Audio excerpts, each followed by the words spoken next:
Thanks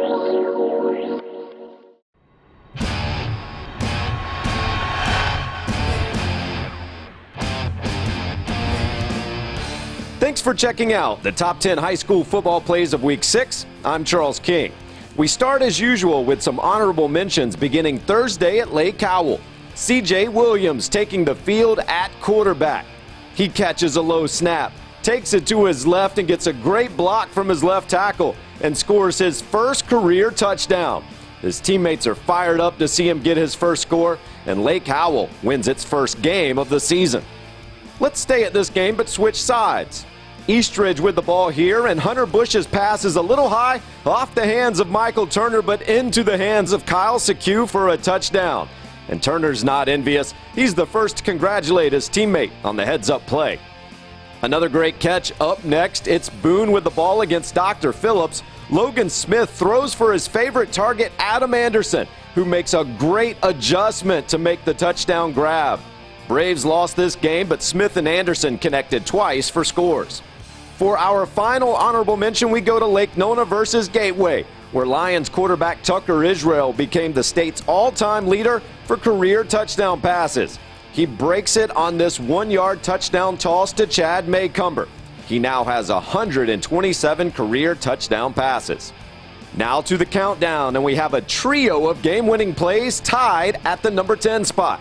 First up, it's East River's Tanner Hearn, throwing long to Alejandro Hendricks for an 89-yard game-winning touchdown with just 22 seconds left to beat Ocoee. We're going to come back to this game a little later. But for now, let's watch Lake Mary, who rallied from a 17-point fourth-quarter deficit to beat rival Lake Brantley on Thursday. Cannon Thompson threw 5 touchdown passes, and this one was the game winner with less than a minute to play to C.J. Lamar. Rams stay unbeaten with a 45-41 comeback win. And for the last of these clutch plays, we go to Oak Ridge. Winter Springs down 6 with less than a minute to play, driving for the win. But Kobe Burt squashes the Bears' hopes with this game-sealing interception. Pioneers win 16-10. It's Edgewater at Leesburg for play number 9. Cortez Pimbleton throwing left for Buck Watkins, and Watkins makes a diving fingertip grab.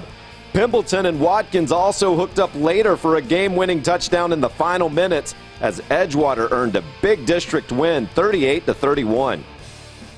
Back to Ocoee, East River for play number 8. Tanner Hearn looking, and then throwing into the end zone. 2 receivers there, and they collide.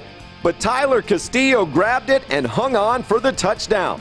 I'd love to know from Tanner who that pass was actually intended for. Orange City University at DeLand for number 7. Bulldogs quarterback Hunter Nordman looking for Shu Bruton, but Devin Washington is a larcenist. What a takeaway by Washington. This game had a wild ending, and we'll get to that shortly. To West Orange County for number 6. The Warriors took down Apopka Friday for their first win over the Darters in 15 years. After a tight first half, West Orange got a spark from Eddie McDoom on this play to open the second half. It's an 81-yard kickoff return. And after this play, the Warriors seized control and went on to win 45-31. South Sumter won its 29th consecutive regular season game Friday, beating Pasco. And for our number 5 play, we check out the skills of Raiders junior J.T. Taylor, completely reversing field before darting down the sideline for a 48-yard score. South Sumter wins 14-6 to improve to 6-0 on the year.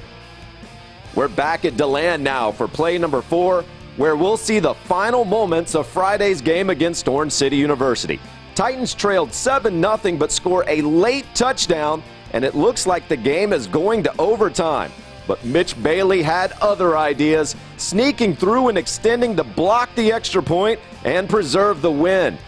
The Bulldogs have won 3 out of 4 games and hand the Titans their first loss of the year. Now we're back to West Orange for play number 3. Dual threat quarterback Woody Barrett has been outstanding in recent weeks, and watch this run. After avoiding a tackle, he heads up the sideline where he finds 4 Apopka defenders. And he goes 1-on-4, scoring the touchdown and leaving a pile of darters in his wake. Barrett is starting to become a regular on the countdown.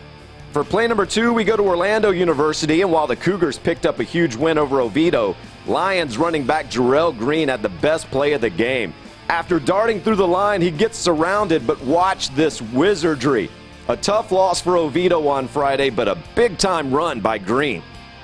We return to Leesburg for our top play of the week. Wyatt Rector throws for Adrian Falconer, who adjusts to make the catch, absorbs a hit, and then drags a defender 8 yards into the end zone. We got to see that again. Somebody's been in the weight room carrying a guy on his back 8 yards. Leesburg loses, but Falconer wins the week's top play. Thanks for coming to check out some of the best plays from Week 6. I hope you come back next week as we do it all over again.